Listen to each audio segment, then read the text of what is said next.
Well, good morning, Breakfast Clubbers. Today is our new Kids on the Block series, and we've got several new members, and today we're going to hear from 3 of those. I'm going to start with Ylma Gutierrez, who's a good friend of mine. I met Ylma back in 2017 when we were attending the National Speakers Association of Northern California Speakers Academy together. And then when I was asked to be the Dean of the Speakers Academy for the next year, I tapped Ylma to help me with that. So she spent the year working with us at the Speakers Academy, making that a very successful year. So I'm going to listen to Ylma, and when we get to the rest of it, we often hear about what they do for business. Today is about them. We want to hear their story and what they do. So Ylma, welcome, and tell us about yourself. Thank you, everyone. And you can hear me okay? Yes. Yes, wonderful. My name is Ylma Esmeralda Gutierrez. And I was born in El Salvador, Central America, a small, small, beautiful, beautiful country with big problems. I have not gone back since 1981, but I do have very wonderful memories of riding our horses. But my best memory and my favorite is pulling down my favorite fruit that I would do anything for. My favorite fruit is a mango, and not any kind of mango, ladies and gentlemen. It has to be not too ripe, but ripe, and it has to have the right red-orange color. Those are the most memorable memories, cutting them down, eating them at peace by myself and not sharing. So I came to the United States of America in 1981. I feel very lucky and privileged to be in this country. And I am grateful for my parents that stayed here, helped us through school, put us through college. I have a bachelor's in architecture. My little brother has a master's and teaches in Palo Alto, and my sister has a doctoral degree and teaches at UCLA. I'm very proud of them. And when I was old enough, of course, I met my husband. And you know, everybody talks about first love I forget those phrases. First sight. First sight, first love. And I used to say, that's dumb. That never happens. So what we learned? Never say never. I fell in love with him that first day, and I wrote it down. And I wrote a whole essay, actually. So when you go and look at that Word document, it tells you exactly the date and time that I wrote it. So I'm not lying. Anyways, I fell in love with him. And one day he learned that my favorite fruit was a mango. So he came home for dinner, and he had something in his back, and he was coming towards me. And ladies and gentlemen, when he was like 4 feet away from me, I said, "You have a mango for me." And he said, "Wow, how did you know?" And I said, "I can smell it." It was a little bit bigger than this one. And that's the day that I truly knew I was going to marry that man. He had the perfect color. Okay. And so and of course, we have a beautiful daughter. She's 26 years old. Out of college, she worked a few years at Tesla, and now she is at Workday in Pleasanton. We work together, ladies and gentlemen, and we also live together. We support each other. There are many challenges owning your own business. But I want to tell you that when I started with my husband, I feel like in this job, I found myself. I found myself because I love people. I love listening to them. I love interacting with them. And when I began, I knew that I had to do a lot of networking. I was going to like 3-4 events per week, but I loved that. I love speaking. I love teaching our customers their options to repair vehicles, but most importantly, developing relationships with our customers and our community here.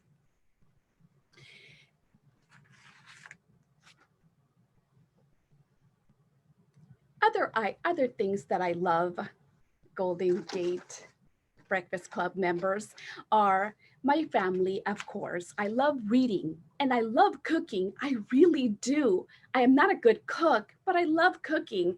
I think I've told others before, I read English, I speak English, and I can try to follow a recipe, but I don't know why. Sometimes my self-esteem goes too high, and I think that I can mix other things that, believe me, you should never mix. But I never learned that. Never learned my lesson. I just feel one day I'm going to develop this great recipe, and I haven't yet. Now, when it comes to mangoes, I do have the best recipe for mango sauce. So hopefully I can see you next summer and share that sauce with you. But wait, you must be saying, you seem so happy, happy, happy. I'm not always happy. I'm going to tell you what makes me extremely mad. I mean, mad. I become a different person that I'm embarrassed to say. I am extremely mad when I'm hungry. My husband has learned that that I should never get to that point, because I do become a lion, a tiger. But if you ever see me mad, you can just give me a mango, something to eat. And at my age, I don't get offended anymore. If you see me mad, again, share your food with me. Friends, this year has been tough, but I like to remind myself, and I like to remind all of you, that there are always resources and people that want to help us, succeed. So remember, don't feel like there's no one there. Nowadays, we can interact through Zoom, Instagram, Facebook, LinkedIn, a simple text.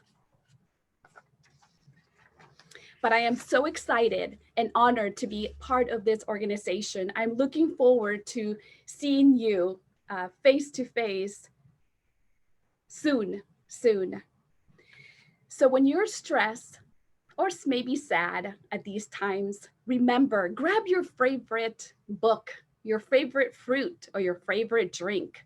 Sit in silence and be thankful for all that you have. Because, my friends, right now, I am going to sit in silence and thank God for having to meet all of you. I've heard all of you speak, and I've learned a lot from all of you. Whether you're speaking or just listening, believe me, I've learned from you. So I'm going to sit in silence, be thankful, and enjoy my mango.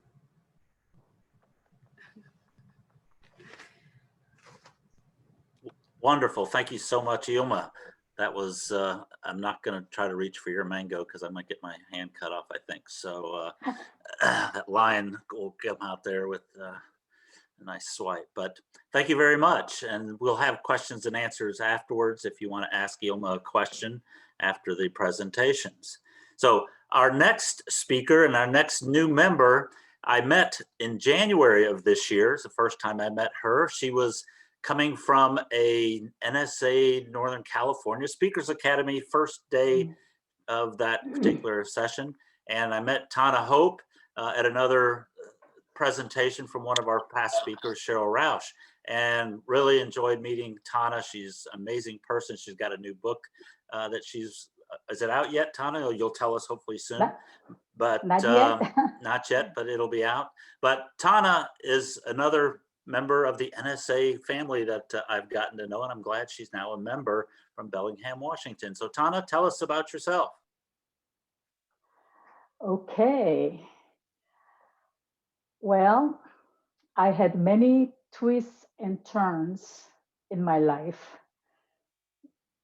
and I have too much to share. So I prepared a little presentation because they say a picture is worth 1,000 words. So I will share my screen. which is this.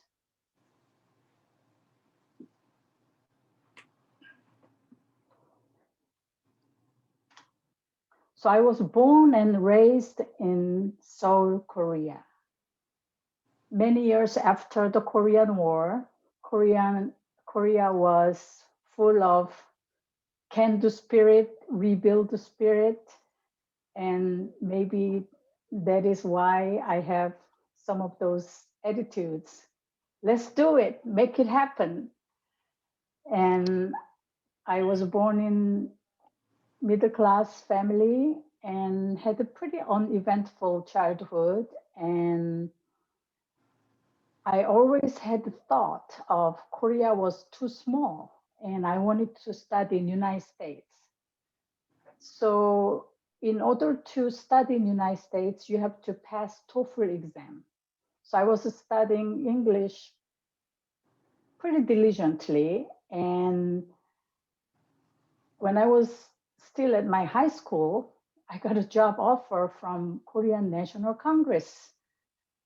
Korean congressman who used to be the spokesperson of not White House, Blue House, which is equivalent to White House in Korea. So I took the job, but still I always loved learning about other cultures and English and other languages too. For some reason, I just love learning different languages, which gave me an opportunity to learn a lot about different parts about the world. That's the congressman I used to work for, and that's the building, Korean National Congress building.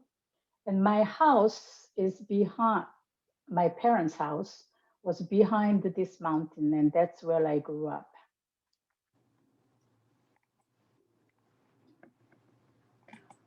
And I worked for the Korean National Congress for about a couple of years. And then one of my friends told me about an opening at the US Embassy. I said, I want to work there.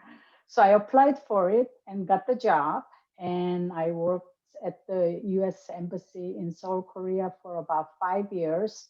And during that time, I met my ex-husband, and he's a linguistic genius. So I learned how to study language from him, and he spoke good Chinese, Japanese, French, Spanish, Portuguese. But anyway, he wanted to go to China as a next post. And so he applied for Shanghai US consulate.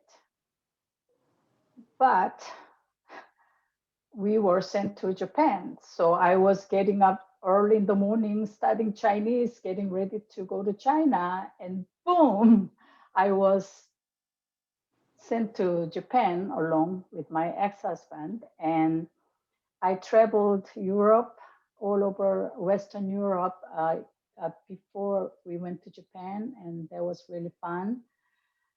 And working at the US Embassy really gave me a great exposure to many extraordinary things, events, people. So I really enjoy that. And you get to go to some fancy parties. I loved it. And one of the privilege of working for the US Embassy was we could dispatch embassy car when we need to go to event. And I love being driven around and flown around. So that really was fun part as well. And then we moved to Japan, and that's where my twin daughters, they are identical twin daughters, are born in Kobe, Japan. And when they were about 1 month old, I had to go to Tokyo for some business. And at the train station, I ran into this sumo wrestler. He's very famous sumo wrestler. So when Japanese people see this picture, they say, "Ha, Kotokaze-san." and laugh. So there's a shout about that. And when I was in Japan, I had an opportunity to have my own geisha in Kyoto. Uh, Mr. Kazuo Inamori, who is the founder of the Kyocera, invited me and a couple other people to have a dinner at a geisha house, very famous geisha house in Kyoto. And it was really shocking when I got there, because as soon as we arrived, two of the geisha just ran out to the gate and just bowed all the way to the ground, saying "Irashaimase," which means welcome, which really shocked me. I never seen anybody bowing all the way to the ground when I arrived. So, I had a lot of fun experiences like that. And I became US citizen in 1983 when I was still in Korea, because my ex-husband wanted to go to China, which was a very heavy communist country back then. And so he wanted me to change the citizenship, so I became US citizen. But he quit his job after 1 year, so we had to come to United States, and we owned the house in Sandpoint, Idaho. So went there, but marriage fell apart. So I went to San Diego and got a job with the U.S. Customs and worked there for 2.5 years before I moved to the Bay Area. My daughter posted that on International Women's Day. That's what I had to do when they were little. And I love San Diego. I had so many fun memories from San Diego. Had some quality times with my twin daughters, which I really treasure. And then I moved to the Bay Area in 1989. No, 87. No, 1989. And 3 months later, the earth shook and the Bay Bridge fell. Oh, yeah. Anyway, I enjoyed living in the Bay Area, had very busy time. And me being an Asian woman, I tried to give many lessons to my daughters. So gave dancing lessons, piano lessons, violin lessons, but they now working for a bank. And another thing about my life, I seem to have doubleness. I have twin daughters. I have 2 names, Korean name, English name. I have lunar birthdays and Western birthdays. I have friends in Washington. I have friends in California. I have a Toastmasters in Washington, California. Double, double, double. And when I went to the casino for the first time in my life, I'm not a gambler, I hit double jackpot. Who does that? Look at that, Harry's Hotel. So there's something about me, things happen in doubles. They are my daughters. They are 34 years right now, and I'm so proud and happy that I have them. And after working in Silicon Valley for so many years, I got tired of just working all the time. So I wanted to retire in smaller city, and I chose Bellingham. I sold my condo in Fremont and did a 1031 exchange. And I flew to Bellingham and I bought 4 properties in 2 days. That was very lucky because the housing boom hasn't hit Bellingham yet. And so I was able to cash in from Silicon Valley and buy properties in Bellingham, which helped me financially later on. Beautiful. Bellingham is really beautiful. Air's clean, water's just pristine. and one of the building I bought is this building, which is a Secret Garden bed and breakfast. It was bed and breakfast when I bought it, but I didn't want to run it as a bed and breakfast, but people kept calling and wanting to stay there. So I said, okay.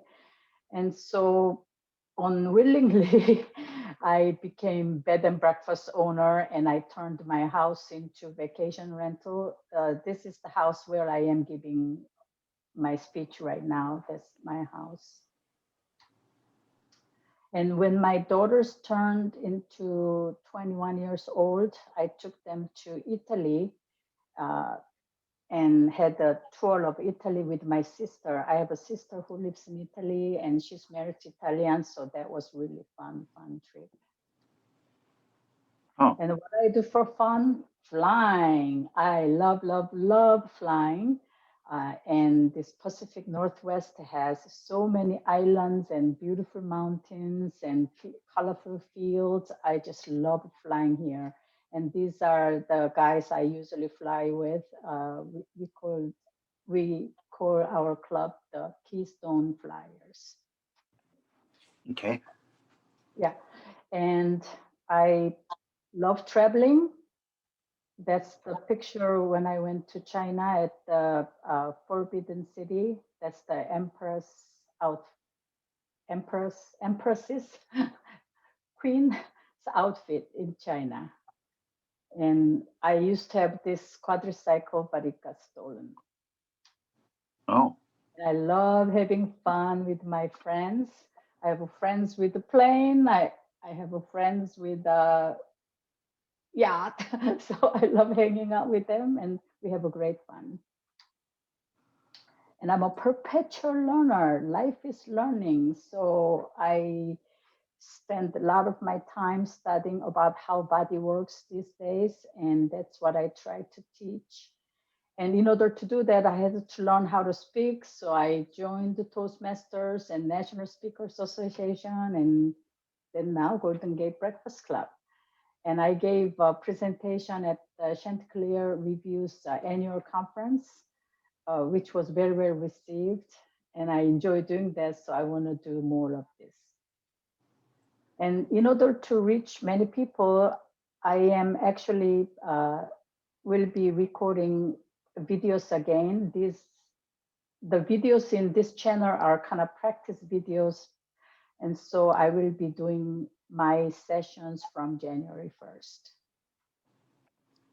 Okay. That's it. That's what keeps me busy. Great. And I enjoy, oh, I'm way over my time, sorry. That's right. Thank you so much, Tana. Appreciate that. And great to have you share us this presentation. So we look forward to seeing you on your YouTube channel in the near future. So yeah. Our next new member, I met back in 2014, believe it or not. I attended one of Jim Prost's social media marketing classes at UC Berkeley Extension. Got to know Jim. Did not have a clue at the time, Jim, that you were in the NSA and past president, or even knew Patricia Fripp, but I didn't know who Fripp was at that point. But anyway, Jim's a great guy, and also he's a magical prognosticator. He predicted some things in our first class. I don't know if you remember that, Jim. You said there's going to be at least 1 or 2 divorces out of this. We had like 37, 40 members in there. So I think he was right on at least 1. Oh, I know he was. So anyway, Jim, tell us about yourself. I will do that. I would like to share my screen. Go ahead. Because I agree with Tana. Picture's worth 1,000 words, if I can get it to work. And can you see that, Tony? Not yet. Nope. Okay. You should be able to share, though. Okay. Here we go. There we How go. about that? Yep. We go to good. So I was born. I just have to get this to work. There. I was born and raised in Sherman Oaks, which was really a great place to be born. And these are my siblings. This is my older sister, and this is my younger sister, who I regret to tell you voted for Trump. And I'm sorry. It's a thorn in my side. And this is my older brother who recently passed away from ALS. And this is the angel of the family. Okay, this is me with my little lammy pie. By the time I came along, the teddy bears were already used up by my siblings. So anyways, this next picture, it's pretty rare that I should tell anybody about this. It's embarrassing for a lot of reasons, but some of my friends suggested it might explain why I'm so driven to do what I do. But in any case, sorry, this picture represents the most painful experience in my youth and probably my life. It caused me a lot of problems. I was held back, which means I flunked 7th grade, and I had no explanation for this. They didn't explain it to me. You can only imagine how shocked I was when I opened my report card and it said, "You are detained in the 7th grade." However, I think this explains my subconscious drive to be a really good professor and teacher. I don't have any other explanation for it, but it was a very black time in my life. It just was horrible. But anyway, let's move on to the happy elements that occurred. I was accepted into the 3rd graduating class of UC Irvine after high school, and I earned a degree in social science. And an interesting side to this is why during the summers, I worked at Disneyland. And one of the benefits of being a cast member is you're allowed to come into the park for free on your day off. Who goes into the place they work on their day off? I never did. I mean, it just didn't make sense. But in any case, that was my Disneyland story. Another highlight, actually, probably this is the biggest highlight of my life, was I was selected to study in Europe for a year through Irvine, and they also gave me a grant to do that. This changed my life to get out and see the world. But I lived in a very tiny room, and you might take a look at, this is me, I know it's hard to believe, but this hair is a little bit longer than it is now. I don't even recognize myself, to be honest with you, but that's what that is. And then my colleagues and I went to Davos and skied, because in the European system of schooling, you don't go every day of the week. Some days you go Tuesday, it was all goofed up. But in any case, we went to Davos, Switzerland. One of the interesting things about this was if you didn't have your skis on and you were trying to walk on the sidewalk, it was all ice, so you were sliding around a lot, but I guess we got used to that.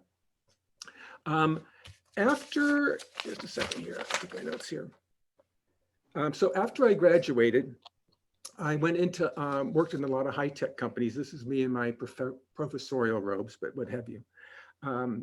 So I worked as a sales manager for several companies. This is a startup company that I joined, was very lucrative for me. And I was their sales manager for a couple of years, and then we got sold to another company.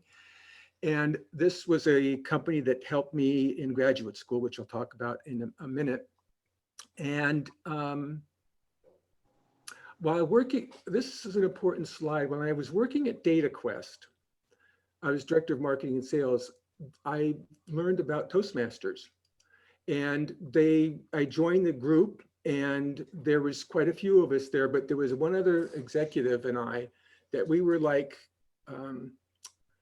we were constantly trying to be the one that wins the award for that week. So we had it was a lot of fun, and it actually led me to, most of you know, to the National Speakers Association, which I'll talk about in a little bit. After a couple of years in high tech, I decided to become a marketing consultant. And I had no idea at the time how fortuitous this would be. As I was finishing my graduate studies, and for those of you who've been to graduate school, I think you can identify with this. It was the very last class, and I swear I never wanted to see another textbook. I mean, it was horrible. Those of you who've done that. So as a result of that, I got a phone call from after I graduated, that from UC Berkeley asking if I would like to teach a marketing course. That changed my life in two ways. The negative, I'd have to read a lot more textbooks through my teaching career. And the positive on that was my students were from around the world. I taught thousands and thousands of students, both me traveling and the students traveling, et cetera. So I met a lot of wonderful students. And let me move on here. And so I became a marketing consultant, and I worked for companies like Genentech, or consulted with companies like Genentech, did several projects with Levi Strauss, which was somewhat embarrassing because it was felt very much like they wanted me because I had a degree and not be what I could do for them. But in any case, we got out of that one as well. Worked for Xerox for a period of time, consulting, and then also with Pacific Gas and Electric. Biorad was a great client of mine. Rayleigh's department stores did their strategic plan for them, which was a lot of fun. And then I did some work with AT&T as well. Plus, I was, one of my students from Brazil asked me to be their keynote speaker for a week-long conference down in Sao Paulo, Brazil. So I got to spend a little over a week down in Sao Paulo, Brazil. It was just absolutely wonderful. The people were wonderful. I had my own chauffeur for wherever I was going, et cetera. So it was a really good experience. On the other hand, one of the strangest experiences was this, and you might be wondering, what the hell does a U.S. Army have to do with marketing? Well, it turns out they wanted me to go to Chicago and teach their marketing courses to their soldiers. But their purpose was to prepare these people who were going to be leaving the Army for life after the Army. So they wanted them to learn about teaching marketing skills, personal marketing skills. Let me see here. I'm taking a look at my notes. Okay, back to Berkeley. Two big events occurred while I was teaching, well, I still am teaching at Berkeley, but the first one was, and it was, some of you will be news to some of you, is I was walking across the campus with the dean one day, just the two of us. And he said, I can hardly wait until our faculty adopt high technology. And that's when the light bulb went off. And I said to myself, I'm going to be the first faculty member to get behind PowerPoint. My colleagues didn't like that because I also got the big projectors. In those days, we had big projectors, but you had to reserve it. And I reserved mine the whole term ahead of time. So my colleagues didn't like me, but that's another story. The other part of that happened on that one was the professors I was working with asked if I would do the PowerPoint slides for their textbooks. So that got me involved with a couple of publishers, and we literally began my career in trying to learn PowerPoint, which is an ongoing process. So here it is, Microsoft PowerPoint. Some of you may know I still belong to a group of us that meet online every month and discuss new elements that are coming into PowerPoint. As a result of teaching both at Berkeley and elsewhere, I was also invited to teach executive seminars at the Chicago Booth School of Business down at the University of Chicago. And I know this sounds counterintuitive, but Stanford, they invited me to do executive seminars as well as on strategic marketing. So I taught for them in the executive level for several years. On the next slide is very emotional and touching for me, and some of you will already know this, but I have had a lot of dogs in my life, but this dog here, we were inseparable. In fact, I stopped going to Hawaii for my vacations, and I would take her to Lake Tahoe for a week. Being a water dog, she would get on the boats with me, on the paddle boards, on the piers. We were just inseparable. And she was, I also think she's very cute. She's a very good dog. The National Speakers Association. So as I was graduating from graduate school, I'd heard about this organization, and I went to one of their meetings and I said, hey, that looks good to me. And one of my colleagues and graduate friend went to the meeting with me, and we both were just so excited about the National Speakers Association. So I joined them and then was on the board for 6 years and was president. And the best was yet to come, though. I got to meet Miss Patricia Fripp. What a delight that was.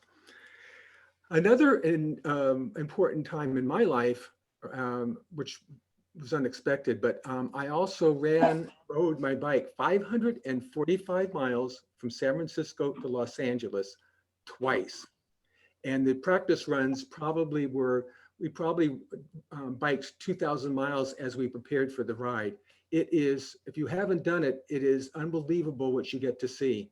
It is a little scary because you're riding your bike on the freeway, but the camaraderie of 3,000 people going down that path was just really touching, very, very touching. And when we're not in COVID, this is what I do for fun. I walk dogs for guide dogs for the blind. So you can, this one here, these dogs, I mean, they know I'm a sucker. In fact, one of the aides said to me, you know, Jim, when you walk in here, the dogs don't see you. They see that you have a leash. They see a walk. They don't see you. But she didn't mean that as a nasty thing. It's just the way things were. So I'm very thankful for a wonderful life. And now I'm a breakfast clubber, in addition to being a frippette. And I look forward to many great Golden Gate Breakfast Club meetings in the future. Thank you. Great, thank you so much, Jim. I appreciate you being here today. And Tana and Ylma, thank you so much for all of your great presentations. And we're going to turn it over to question and answers now.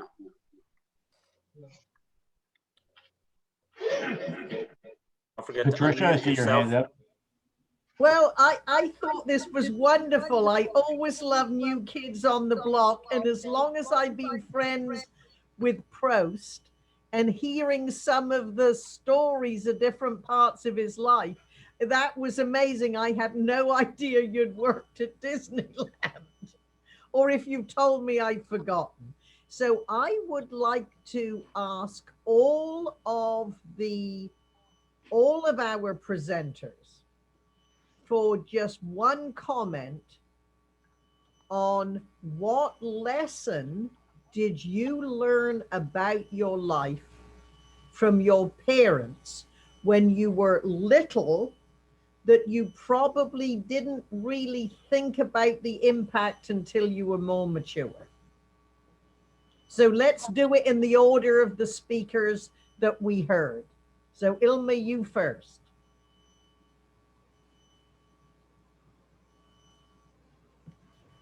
Thank you. Thank you. Very good question, Patricia. I would say, wow, a lot of lessons from my parents, but the most important, I would say, which I'm still working on, is listening. Listening is very hard because we're always thinking about what we want to rebuttal or respond, or we want people to think of us with a certain image. So I would say both my parents always taught me to listen, but as a kid, of course, it was very hard, and I'm still working on it. Thank you, Patricia. Yes. For me, I would say one of the lessons I learned from my parents and through my life is really go with the flow, because life can bring so many different things that's unexpected. Imagine Korean War, right? So whatever comes your way, life happens to you and for you. I believe we are here to learn lessons and grow. So whatever life presents to you, for you, I embrace. Sometimes it's painful and ugly, but you never know how that's going to play out in your life. And all my disastrous events turned into for something better and greater and unexpected. So I welcome what life brings to me. If there's a rock in your river of life, go around it, go over it, go under it. So embrace what comes your way and go with the flow. That's great. Yeah, it is. What do you guys, I think that's a great idea. If you answer the same question, where do you see the future? You know, what's the next big thing in your life? Ylma? We haven't heard Prost's first answer yet. That's right. Maybe you don't want to hear it. Who knows? But yeah, and Jim, what did you learn from your parents? I've learned two different things. Number one, my mom was a big supporter of me. She encouraged me. I mentioned to you that I failed 7th grade, but I was also invited to give the graduation speech in 8th grade, and she was behind that. She loved English. She was well educated. She was very sophisticated. Even towards the end of her life, when she had Alzheimer's, when I'd call her, she would repeat this question. For those of you who have had parents who've had Alzheimer's, on a Sunday call with her, Sunday afternoons were special for me because I would talk to her, and she would say to me, "Are you still teaching at Berkeley?" "Yes, Mom." 2 minutes go by. "Are you still teaching at Berkeley?" "Yes, Mom." So that was the positive side. Unfortunately, for whatever reason, my dad and I were not close. He was mechanically inclined. I was not. I didn't want to get into the engine of a car. And what I learned from that, I think, was to be more sympathetic to the relationship between children and their parents. I've often encouraged friends of mine who have grandchildren is, the relationship between, at least for me and my grandmother, was very tight. She watched out for me as well. I didn't have grandfathers. They had died by that point in time. But my mom was probably the biggest influence on getting me through life and where I am today. Okay. Excellent. So where do you what's your next big project, Jim? My next big project does not exist. I'm still teaching at Mom. I'm still teaching at Berkeley on Zoom. And I don't really, in some respects, I feel like I've accomplished a lot in my life, and I just wanted to cut back because there was a period of time I was just working practically 24/7. So for me, this is my next thing. I'm going to relax more. I'm taking piano lessons. I play the piano for fun. I'm relaxing more. And then Fripp keeps me busy with doing PowerPoints and up to date on new technologies. Excellent. Oh, great. And Ylma, how about you? Yes, my next chapter, I love working here at the shop, but as you know, I am a Toastmaster. I'm involved with the NSA.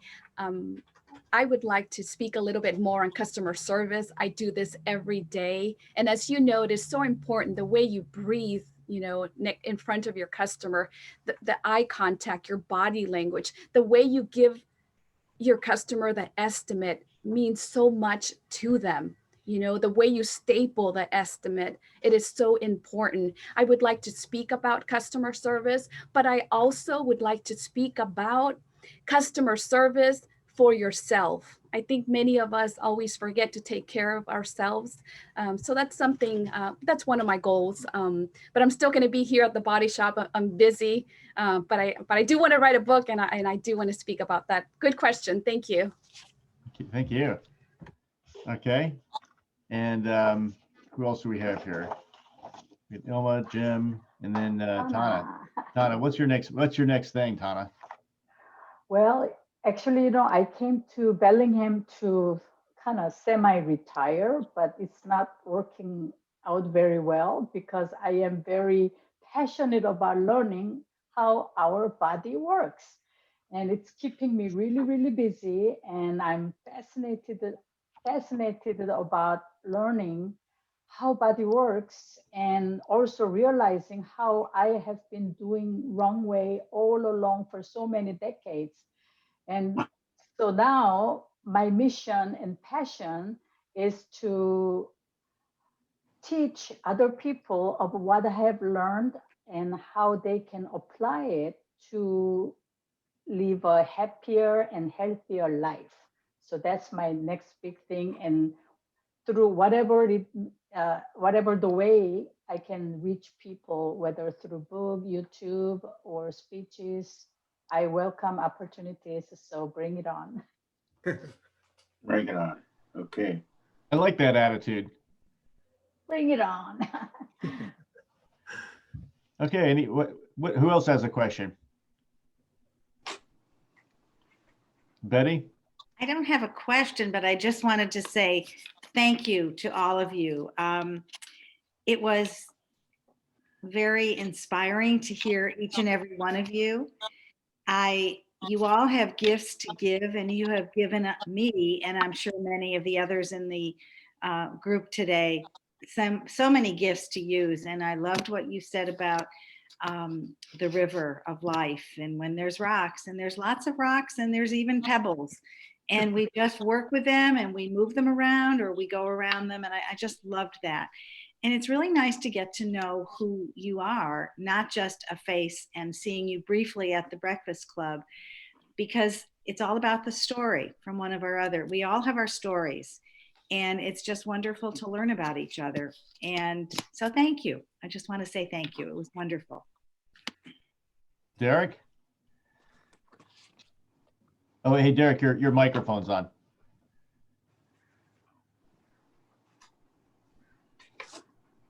Got it. Jim, I'm an ex-president of PSA in the UK. I wondered what you learned from NSA. What was the real key learning point? I'm glad you asked that.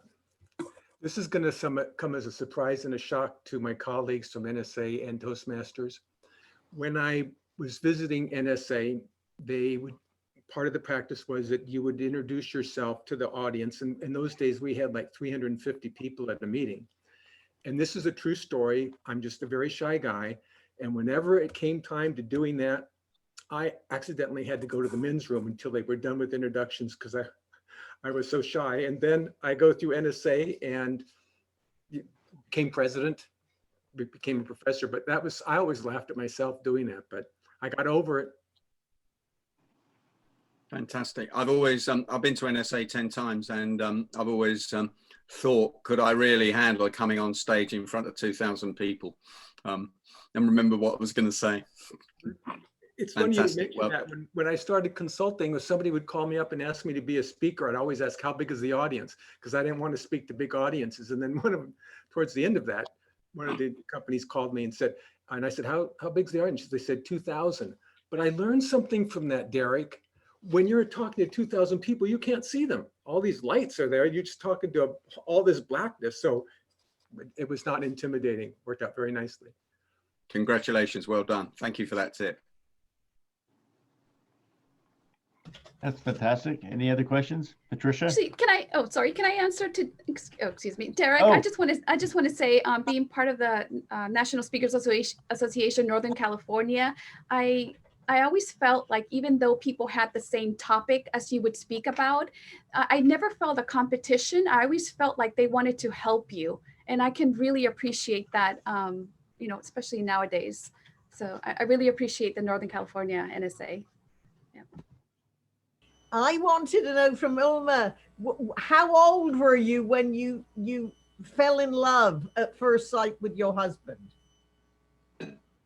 Thank you. I was 28, and it was June 26th, 1948, plus or minus. But thank you. Yes.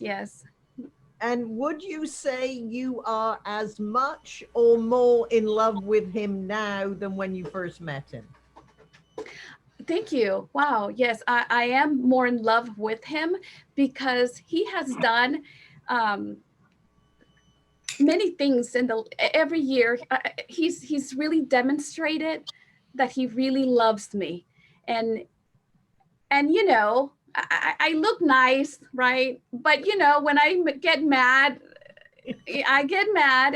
and he's always there to support me. And I really appreciate him letting me actually join him at the body shop.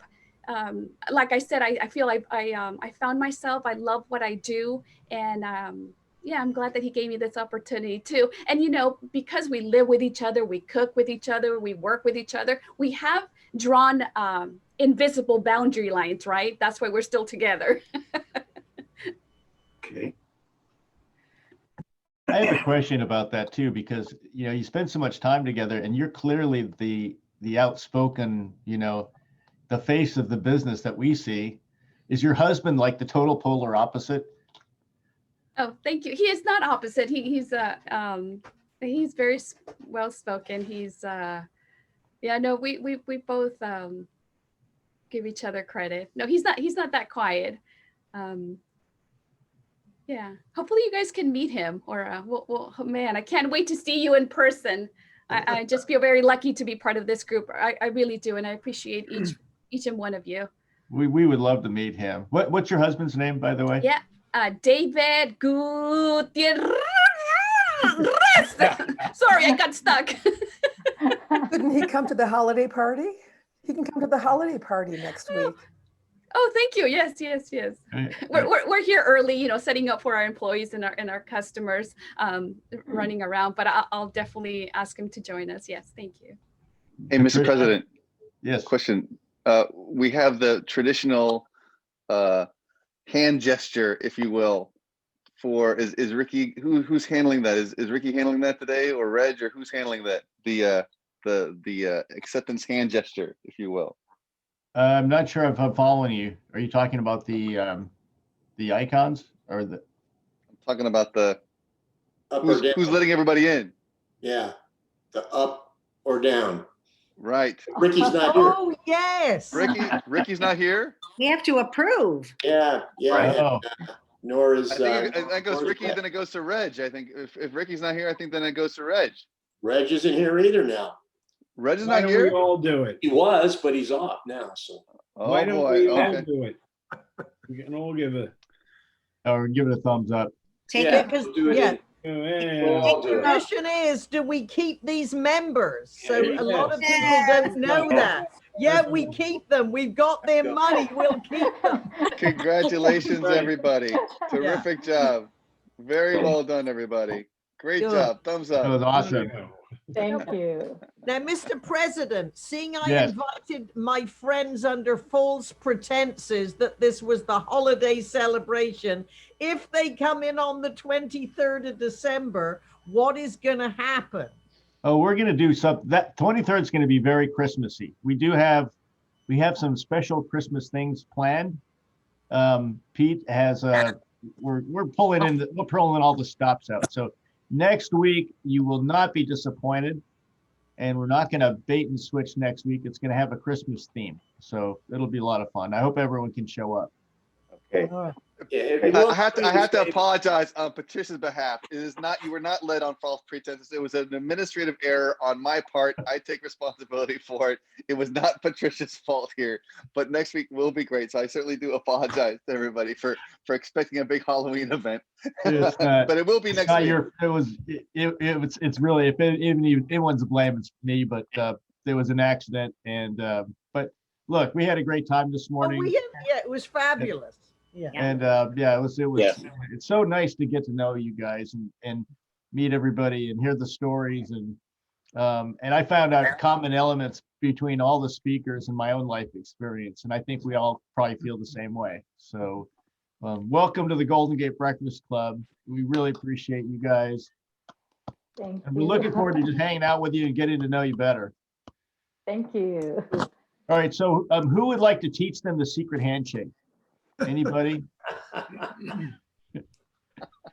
You got to be a member for at least 6 months in good Oh. training before we teach you the secret handshake. Okay. Well, it's 8:56 right now, so why don't we go ahead and we'll call an end to the meeting. We'll keep the room open for a few minutes if anyone has any additional questions or wants to visit. And again, thank you for joining the Golden Gate Breakfast Club this morning. And don't forget, next week, we're going to have a very special Christmas themed celebration. All right. So we see you guys then, and have a great week. Okay. Bye, everybody. Thank you. Congratulations.